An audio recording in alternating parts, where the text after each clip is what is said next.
Earlier this year, after I'd finished rewatching the entirety of The Simpsons once again, I found myself faced with a difficult question. A question that would take me 8 months and over 200 episodes to answer. That is, in current year, is The Simpsons good? To answer that, I found 3 major recent changes to the show that led to making it good again, thanks in part to a season 34 episode and the most recent season, 36. But long after the show's original creators had vanished and left the impossible task of living up to its golden era past, something that resulted in the show limping along for the next 3 decades, would these 3 new changes be enough to put life back into Zombie Simpsons? A show notorious for suffering from too many quick jokes and characters with no substance. What could The Simpsons be in 2025? And were there even any stories left for a 36-year-old show to tell?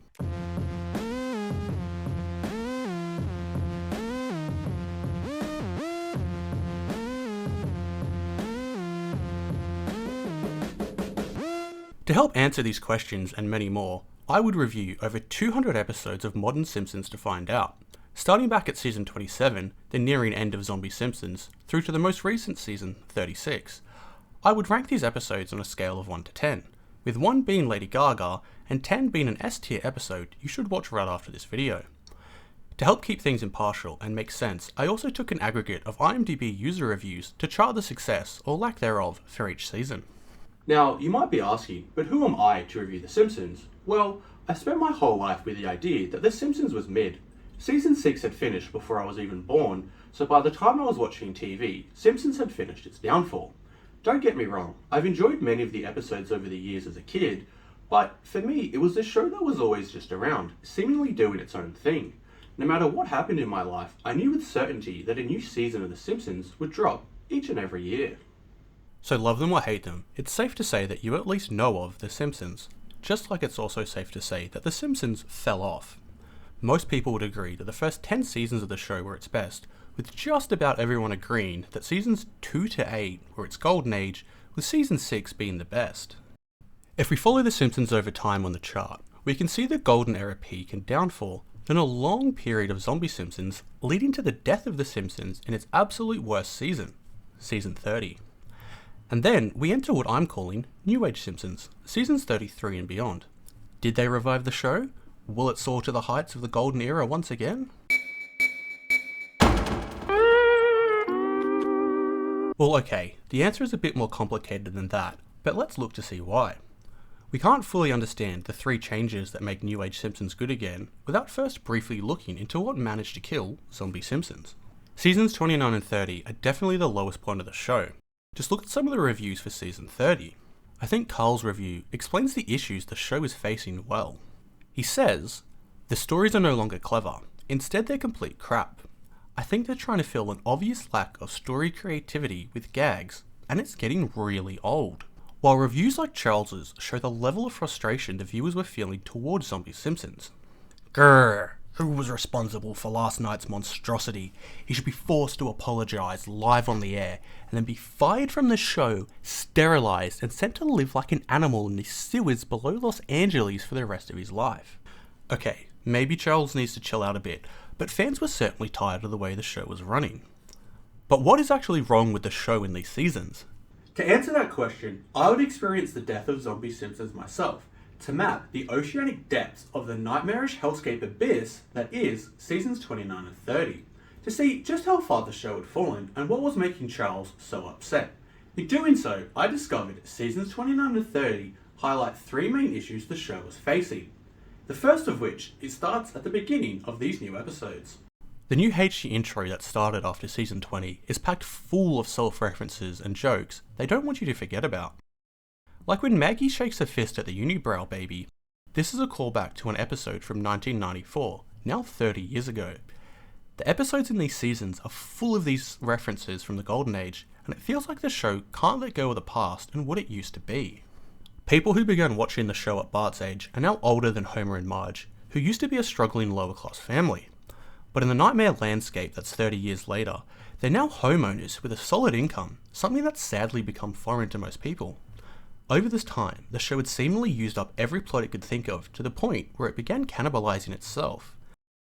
There are now 2 episodes about Krusty starting a clown college and 2 episodes at Camp Krusty, but he's not the only one. You know this hedge meme? It's from season 5, now also 30 plus years ago. It's the perfect example of a golden age moment that we keep alive even today. So when I first saw Homer send it to Lisa as a GIF, I was shocked. The show was now quite literally using itself as a meme within itself. This is an issue stemming from the show's lack of identity beyond it being The Simpsons. It knows what it was and wants to make sure you don't forget that by constantly reminding you of the good times. But after surviving in its zombie status for over 2 decades, and the relentless passage of time, the show was struggling to answer the question of, what is The Simpsons in 2020X? Seemingly taking inspiration from Family Guy, the answer they came up with was to just try and keep people watching being just interesting enough for you not to turn it off. This was done with the use of quick one-off jokes that are just kind of wacky. Instead of tackling any real issues and seeing what the show can be, they just follow the formula of, wouldn't it be funny if? Let's start at the very first episode of season 30 and follow the plotline. It starts at the typical school music show with Lisa playing on stage where Bart is dared by the bullies to pull the fire alarm. He refuses, so gets bullied into being an outcast for not participating in the dare. Skinner later calls him into his office for not pulling the fire alarm, only for Homer and Marge to be there, where they tell him they're proud of him for not pulling it. Then Homer later secretly tells Bart that he's disappointed he didn't pull the fire alarm and do the dare. This then leads to a scene where Bart gets dared by the bullies once again, this time to jump off the Springfield Dam. Homer tries to save him, but Lenny dares him not to. Now sure, the plot's a bit all over the place, but you might think that they're making an episode with a message about peer pressure and a few jokes along the way. Well, you'd be wrong. All of that's just within the first 5 minutes of this episode. The episode then continues and Bart goes into a coma where he pretends to see Jesus. He then becomes a religious prophet before a movie about his story is produced by a Christian film company who hire Homer as the writer and director, then also hire Flanders as the writer and director, the story then turning into being about the two of them working together while trying to write the movie. Then it pivots to being about casting the actors in the movie and who will play the Simpsons within the movie, before finally returning to Bart's lie. He really does see Jesus, confesses his lies, causes a huge PR disaster for the movie. Then the episode ends with Bart and Lisa on the roof where she says she'll always be there for him, and then they discuss whether God is real or not. This isn't just about incoherent plots, it's about how the show shovels jokes at you as quickly as possible. This, along with many other episodes from this era, are quite forgettable. I first realised this when I came to review my notes on seasons 29 and 30, all of which, by the way, you can find in the Google Sheet linked down below. And I realised I couldn't recall anything significant from these seasons. Sure, there were a few decent episodes sprinkled in, but overall I found myself watching them in a daze, not fully entertained, just watching for the next joke, which was only ever just a moment away. Let's take our earlier example and count all the jokes just within that first 5 minutes. There's about 50, averaging 12 per minute. That's almost one joke every 5 seconds, which is an absurdly high rate. I applied this same calculation to all episodes in the season, and each one averaged about 120 jokes, or one every 10 seconds. To compare, I also counted all the jokes from season 6, one of the classics, and it averaged out to about 80 jokes, or one every 15 seconds, nearly 2/3 as frequent. What this shows is that in the zombie Simpsons era, the priority isn't plot, character, or narrative, it's cramming in as many jokes as possible. It's like when you're doom scrolling on TikTok, when you get hit with the Minecraft parkour videos, or the GTA driving clips with some guy yapping on a podcast in the background. That's what Simpsons had become, constant wacky jokes. With a joke every 10 seconds, your mind never truly has time to wander. You're not thinking about changing the channel, you're stimulated just enough to keep watching. But what's wrong with packing episodes with quick jokes, even if they aren't all that funny? Answer, as it turns out, is everything else. Prioritizing joke count above all else creates these incoherent plots that don't build a meaningful narrative. Instead, they just create wacky scenarios for more jokes to happen. To keep the joke count so high, many of these jokes are often mid. Just quick visual gags thrown into scenes instead of emerging naturally from the story or characters. Properly setting up jokes would require more time for dialogue and development. This in turn strips the characters of their identity, and the jokes lose their purpose. They're no longer saying anything significant. This brings us to the second reason on our list for what went wrong with The Simpsons. The show itself stops saying anything. Even when it tries, it doesn't hold any message or meaning. Bart vs. Itchy and Scratchy is an episode where Bart finds out that swapping Itchy and Scratchy to a female-led cast. Outraged by this, he joins a group of feminist pranksters called Bossy Riot. Bart only joins Bossy Right because they two are pranksters. That plotline is used to drive a lot of wacky visual humour, with Bart never given the space to reflect on the issues the episode raises. There's a lot of buzzwords used to try and make it seem like the episode is talking about ideas like gender inequality or men's rights groups, but does nothing with it. This is in direct contrast to the show's previous history of tackling such issues. If we look back at the Homer's Phobia episode from season 8, Homer spends an entire episode learning to deal with his own internalized homophobia after the family befriends John, a gay man. He even has his own perception of masculinity challenged, before realizing that John is just a normal guy and the fact that he's gay doesn't change anything. Ah, Mo! We were saved by a sissy! Yeah, we'll never live it down. Oh boy, it looks like it's suicide again for me. Hey, we owe this guy, and I don't want you calling him a sissy. For a show back then, it explored these issues in a way that was meaningful and fun, and for 90s television, it really took some balls. Bart vs. Itchy and Scratchy came out 20 years later, and the strongest message it has for us is Bart spray painting the patriarchy is a wiener on a wall. This is the result of prioritizing joke count over anything else, but it doesn't stop there.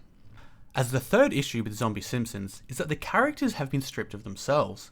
They're molded to fit into jokes, often appearing and saying things just to make the joke work. The best example of this is what they did to Marge Simpson in only the second episode of season 30. Now Marge Simpson is a complicated character who's built from many traits. She's smart and creative, with her own ambitions, even if her life never worked out the way she'd hoped for. She's always looking after her children and husband, forgiving his mistakes, and always putting her family before her own needs out of love and patience. She sees Homer's selfishness and stupidity, but also his kind side and how he can be a good father. That's who Marge is as a character. But in season 30, they take this complex character we've known for the last 30 years and throw it all away just for a joke. They change her lifelong ambition to just be, I really want to be on a reality TV show. In the Amazing Place episode, after failing out at the start of filming due to Homer's predictable incompetence, they're forced to remain in the production hotel until the season finishes filming. Within only a few minutes, they turn Marge into someone who's bitter and resentful of her husband. She gets drunk, lashes out at Homer, belittles him, and flirts with other men in front of him, until she swaps husbands, leaving Homer behind just to get back on the show for one more quick moment. Marge's character profile now reflects someone who's become mean and empty. No longer the loving, patient person she was, she's now just another character. In a strange way, it feels like this is someone else pretending to be Marge. Like someone else is making The Simpsons. And ultimately, this is what seasons 29 and 30 are. Just the empty shell of a show trying to hang on to its past without its own identity. It's trying to remind us of what it used to be. It's kind of sad that all it can do now is just make quick joke after quick joke to distract us, hiding the fact that what The Simpsons used to be is long gone. What used to work so effortlessly in the golden era of The Simpsons became forced, unnatural and rushed. It's as if the writers didn't understand what made their own characters tick anymore. So that's why, when it came to give these seasons a score, when averaged out, I gave season 29 a score of 4, while season 30 got a 4.2. Okay, not everything was all bad, however. We know there is some hope ahead, as there has recently been some more interesting episodes and seasons of The Simpsons. The most noticeable changes starting in seasons 33 and 34. They actually rank higher on the IMDb charts, even getting some fan favourites. So, with the help of a Vulture article that I definitely didn't steal the idea of this video from, let's look at the 3 main positive changes and how they led to The Simpsons getting good again. In the 3 years that had passed since season 30's release, the world itself has changed quite a bit. We've been through a global pandemic, and this, along with the writers and actors strike, has led to several changes within The Simpsons team and processes which are reflected in the show. We can see an immediate improvement within the first episode of season 33. Now, while I didn't personally enjoy this one all that much, Marge now feels like Marge again. She's following her creative passions once more, just like in the early days. As the season progresses, the characters begin behaving more like their true selves again, and you can truly feel it in the jokes. For example, let's quickly compare how Chief Wiggum acts in season 30 versus season 33. In season 30, he gets his belly scratched and acts like a dog. It's wacky, and the whole joke relies on him being dumb. But in season 33, the humour comes from his incompetence as a police officer when he responds to an underage drinking party. Chief, I just breathalyzed all these teens. They're all blowing 0.0. Dear God, they're already dead! It may not be the funniest joke ever, but it's true to Wiggum's character, which is a man who's been given too much authority and power, endangering those he's meant to protect due to his own incompetence. The joke is Wiggum being Wiggum, not just being wacky. The show's comedy now arises naturally from the characters themselves rather than relying on random wackiness. The jokes are more thoughtful, and season 33 is a great example of this change. The pacing is also slowed down, allowing both the plot and the jokes the time it needs to breathe and build. When we apply the same joke frequency measurement from earlier to seasons 33 and 34, the joke count has dropped to around 65 jokes, returning closer to the golden era's pace. This shift lets the humour emerge from the stories and characters rather than cramming in gags just to fill time. This is the first of 3 changes on our list as to why New Age Simpsons works. It's more character driven and thoughtful in its comedy. That first change comes in part from the second change on our list. Lonnie Steele Soslin, a Simpsons writer, explains that this second change comes from the changes to the internal writing team that happened for seasons 33 and 34. Each writer was now only given 1 episode per season that was their own to build upon. This results in more individualized and personal episodes with actual care and story put into them, allowing for the show to say things again. You can really feel this personalized touch within the episodes. In episode 5, the family goes to a water park. After going on an abandoned water slide and falling ill, both Bart and Lisa are given steroids that make them gain noticeable weight. Bart is able to pass off his extra weight as just being on a bulk, but Lisa has a much different experience.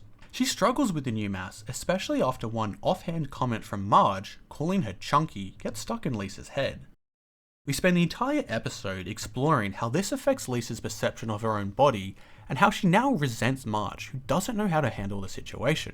The episode ending on the message of how our parents can mess us up, even with the best intentions, and how we go on to live with that. Now this is the kind of personal and nuanced message that would not have existed within season 30. I guess the hurtful things your mother says to you never totally disappear. Maybe they don't, but I really believe that if you're aware of them, those words will lose their power over you. Very, very, very slowly. The decrease in joke count, along with more personalised writing, makes for a better show, and only gets better from here with the third change on our list. Episode 12 of season 33 sees Homer and Marge sent to a couple's retreat by the kids, who think that their marriage has grown stale, only to on the way drive off the road and get stuck in the woods naked and afraid. After struggling to survive alone in the wilderness, they manage to build a shelter and share a sweet moment together. We can make a pretty world for me and for you. What was that? Only to be interrupted by an attacking Wolverine. Just look at the way this creature is drawn, with its long jagged teeth, sharp long claws and quick violent movements, all directly going against the Simpsons' no-no sheets. You really do feel the danger that Homer and Marge are facing together in this scene, the tension only rising as they try to survive this attack. You're left waiting for the relief of a joke. But there is no joke here. You're just left sitting in the tension, watching this unfold until a terrified Homer bloodily clubs the creature, smashing it to death, before rushing over to make sure Marge is safe and comfortable. Marge! Marge! Marge! Oh, it's dead. Marge! Oh, are you hurt? I'm fine. No, you're not. Where's your shoe? Marge.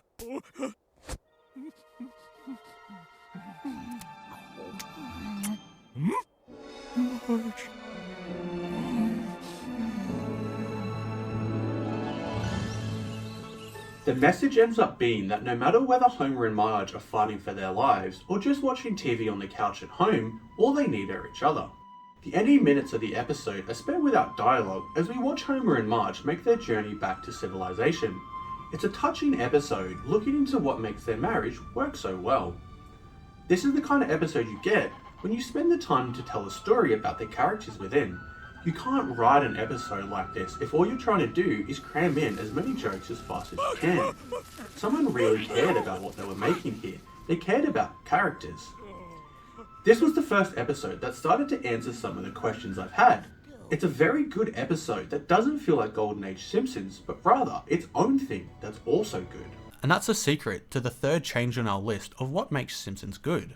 This comes from a directive that Simpsons showrunner Matt Selman gave to the writers. That's to not worry about what The Simpsons was in the past, but to experiment and focus on what The Simpsons could be in the present and beyond, with what stories they could tell. The result you can see in these New Age episodes. There is one season 33 episode that takes this idea of new and different Simpsons and absolutely nails it. It's one of the most interesting episodes out there, taking on character-focused comedy and more personal storytelling. Everything about A Serious Flanders is different. Out of over 770 Simpsons episodes, it's one of only 4 two-parters. It asks the question of what happens when you take the Simpsons' virtuous, honest, and good-natured character and change everything to where being good is not an option. The setup is basically that Flanders finds a large sum of money and donates it to an orphanage in remembrance of his similarly good-moraled grandfather. Something Flanders would normally do, but that is the last normal thing we see as a chain reaction of increasingly violent events follows. That money was actually the belonging of a very dangerous, very old criminal organisation who will stop at nothing to settle their debt with death. The episode plays not like a typical episode of The Simpsons, but more like a Netflix crime drama. And A Serious Flanders absolutely nails it. It's a tense and violent journey as we see the characters of Springfield deal with this situation that's unfolding around the town. Flanders himself is forced to begin compromising on his own morals and even rethinking what he believed his grandfather was, the whole foundation on which Flanders built his own morals. I gave this episode a 10 out of 10. This is a genuinely outstanding episode, not just because it's visually good, but because it answers one of the bigger questions of what is The Simpsons in 2020X and what can it be? So that's why, when I came to rank this season, the average score I gave was a 6.3 on the scale, which is not as high as I thought it would be when starting out. That's because, while it has some excellent episodes, it's still not a perfect golden era Simpsons season. It still has its flaws. For all that's good with the show, they're still lacking any real social commentary, and they still fall back on the same wacky comedy and random plotlines we've dealt with for so long in some of these episodes. The longest Marge episode has Marge and Mr. Burns adopt a football player together, which is as random and wacky as it sounds, with jokes being about a grown man being treated like a child. The episode focuses on Marge and Burns. They ignore the past relationship and history of these two, which is an interesting one for sure, only ever drawing comedy from wacky jokes. The episode just goes through the paces with no substance once again. There are other episodes that have good ideas, but don't seem to do anything with them. You can feel in its weakest moments that the show is still scared and identityless in season 33. So the question then becomes, can they take their improvements and keep building on them in season 34 and beyond? Now, season 34 is the most experimental season, and it does hold the episode that had me thinking all of these questions and what got me into making this video. But while I'd like to be able to say yes, season 34 is even better than 33, here's how they return to the heights of the Golden Age once again thanks to Matt Selman, there are still some issues within the season 34 and even a small part of season 35. Episodes like when Homer buys Marge a Peloton bike make for an entire episode that doesn't really hold up all that much after the meme died. Or when he angers teen pop music idols and spends an entire episode dealing with their angry fans. These episodes are just full of the kind of wacky nothing comedy that at this point I'm sure you're sick of hearing me yap about. Reviewing episodes like these had me worried that this video would be a waste. But there are good episodes that take the ideas and improvements from season 33 and build on them. Like the Duffman episode, where they explore the idea that this character no longer works. Debuting in season 9, his corporate catchphrase and antics can only be funny for so long. His character comes from a time that has passed. This episode takes that issue of his character no longer working and makes that the story. We see him trying to fit into modern society and reconnect with his estranged daughter. Some chicks are guys, and that's okay. It's The Simpsons looking at the issues within itself and asking the difficult questions and doing something meaningful with them. I appreciate and recognise that they're tackling new things and trying different plot devices and story methods. If you're a fan of The Simpsons and haven't watched season 34 yet, pause now and leave a comment below telling me one fact about Carl Carlson that isn't that he's Lenny's best friend who works at the power plant and hangs out at Moe's. You may find there is no real answer to that question. Until now. They take the issue of Carl's lack of history and actually look into it, making that into a whole story of Carl finding himself and his identity, along with who he really is amongst his African American history. Now, it's not my place to talk about African American history, but I will say, seeing episodes like this is a great improvement in character development. The story feels real and human, and not just a way to deliver you as many jokes as it can. The comedy comes from real life stories.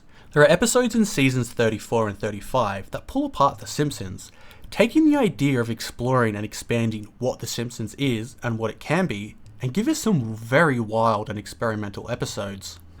Episode 3 of season 34 starts off like any normal episode. That is, until we're interrupted by a group of hackers who are leaking never before seen clips of The Simpsons.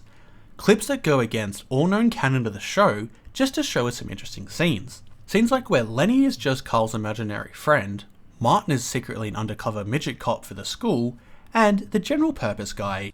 Here's your passport, gorgeous. Brake pads a shot, tough guy. Want that toasted honcho? Found your car keys, big shot. Is secretly at Lifeform taking over the town.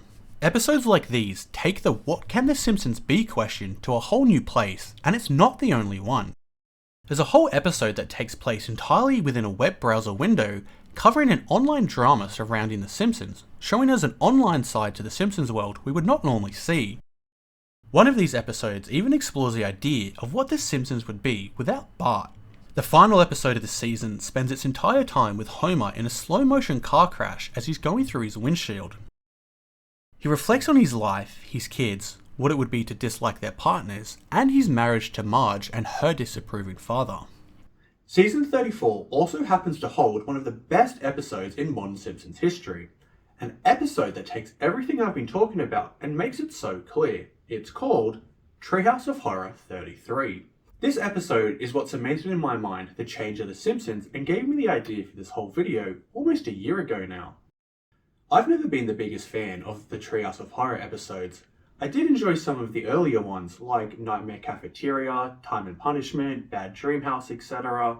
Most of the new episodes, however, have sort of been ignored by me. So when I say Season 34's Treehouse of Horror is an absolute 10 out of 10 must watch, you start to get the picture. The first of 3 stories is a parody of The Babadook, a scary storybook that possesses Marge and makes her try to violently murder Maggie. And I mean, actually try to kill Maggie. It's terrifying in a special kind of way. As you can tell with the cinematography and sound design, she's not holding back here. Oh, peekaboo, I hear you.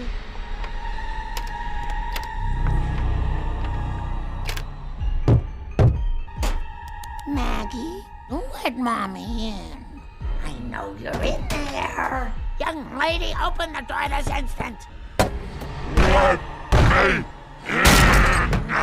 The Simpsons always use Treehouse of Horror as a way for the show to do more scary, strange stories and try something new. The Pookadook segment absolutely nails the something scary, so it's in the second story, Death Tome, an absolutely awesome segment we see the something new. It's Death Note within The Simpsons, but still in anime style. The amount of detail and care that went into this is amazing. In fact, this segment alone was nominated for a 2022 Annie Award for Best TV Media, and I think it's cool to see The Simpsons experiment with something like this, and have it be better than previously done with the Roblox episode, the Minecraft episode, and even the Lego episode. I was watching this segment genuinely impressed and wanting to see more of it and what they would do with it next. However, it was the third story of this episode that really explains the whole premise and answers the question of, is The Simpsons good again, while asking so many more. The third story opens up back into the famous season 4 episode, Marge vs. the Monorail. In fact, it is that episode, right down to the old analog animation style. That is, until 2 unknown characters appear and high-five while quoting famous Simpsons lines. Homer, there's a family of possums in here. I call the big one Bitey. Yes! Come here, dude. Yeah. Woohoo! Boring! Stupid sexy Flanders. Why, you little... Oh, let's get high and shoot Mr. Burns. Yeah. Not high 4, but high 5. Because these aren't Simpsons characters, they represent us, the audience. After they break Homer, we're taken on a journey through Simpsons world as we see our favourite scenes from the golden era replayed, reenacted, and lived continuously in a loop for our own entertainment. Our now broken Homer becoming self-aware and tries to escape this place where he's locked into his past. Now, earlier in this video, I said the show using nothing but self-referential material was a bad thing. This is how with change, it's done right. These references are not here to try and remind us of how good the past was, but how the past is, well, past. The segment even brings back our famous hedge meme, this time, however, rejecting it. Get your fat bum in that hedge. Meme! Meme! Meme! I'm so sick of that stupid hat! Oi, oi, oi, oi, oi, oi, oi! Homer is furious at being trapped in this joke, telling us the show wants to move on from the past, it wants to grow, it wants to develop, and most importantly, it wants to change. And if we, the audience, are constantly holding it back, forcing it to live in this cycle, hoping that it will one day go back to this impossible standard of the golden era, it never will, and we shouldn't expect it to. This is a wild episode that could never have been made during the Zombie Simpsons era, as this took some real introspection to make. This is the show using its past, as well as the decades of time that have gone by, to their advantage and making something really outstanding from it. It's clear The Simpsons wants to change, something that the very first episode of the most recent season, 36, shows us in detail. Bart, it's okay. Change is healthy and inevitable. But whatever happens, nothing can take away the memories we had. Those will live in our hearts forever. Maybe you're right. And I guess just because things change for everyone else, it doesn't mean I have to change.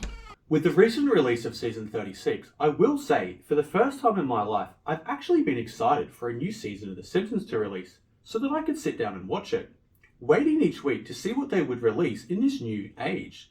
But what does that mean? Well, to stop me from asking, is it as good as Golden Era Simpsons, I went back and reviewed Season 6 as well. Season 6 of The Simpsons is undoubtedly the best season of the show. It's the perfect crossroads of the early heartfelt episodes with the comedy of Seasons 7 and 8, able to create timeless comedy as well as genuinely touching moments at a level of nothing else. It also holds a lot of firsts for the show. It has its first cliffhanger, its first future episode, the first crossover episode, and its first time killing off an existing character, just to name a few. And of course most episodes were a 9 out of 10, if not a 10 out of 10 when I scored them. This season is full of classic episodes like Lisa on Ice, Homer the Clown, Bert vs Australia, and of course, Who Shot Mr. Burns? But here's the thing, yes, those episodes and that season are golden era good. Just as how seasons 33 and beyond are also good, but different. So, is New Age Simpsons what it was back in this era? No, it isn't. And it won't be. The golden age is over, and it's not coming back. Whatever The Simpsons does, whatever The Simpsons becomes, it won't ever be that. But the golden era always was, and always will be, the best of The Simpsons. Or was it? Do you remember those reviews from about 30 minutes ago at the start of the video? Well, these weren't reviews for seasons 29 or 30. These were reviews from season 6, back in 1994. You see, the thing I'd noticed when compiling the scores for this video is that people were saying the same things today about current seasons as they were back then about the Golden Age, which made me start to think about the way we're reviewing and thinking about past media. And I ask you, if you're holding on to something for so long, keeping it to a standard from 30 years ago, what are you actually hoping to achieve? When you go and watch these New Age Simpsons episodes, if you haven't already, I think you need to watch them in the right frame of mind. Not watching them, waiting for them to become Golden Era Simpsons, because they won't be, and I think that's okay. Just as how if you watch them and don't like them, that's also okay.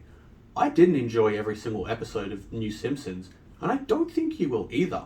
However, if you accept that The Simpsons is different now, that it wants to be different, and that it should be different, then I think you'll come out mostly enjoying these new seasons. Because as scary as change is, it's needed. If we keep holding The Simpsons to this impossible standard of what it was back then, the show will never grow and develop. If The Simpsons had continued producing season 6 over and over and over again for 30 years, you wouldn't enjoy it, and neither would I. While I don't like referring to The Simpsons as good again, because all it does is hold up comparisons to the Golden Era, I do think the show is currently in a very enjoyable period. So yes, The Simpsons is good again. The Simpsons is weird again. It's experimenting and trying new things. And if you're someone who gave up on the show many years ago, I completely understand, as did many other people. However, I think it's worth giving it one more try just to see if The Simpsons really is good again.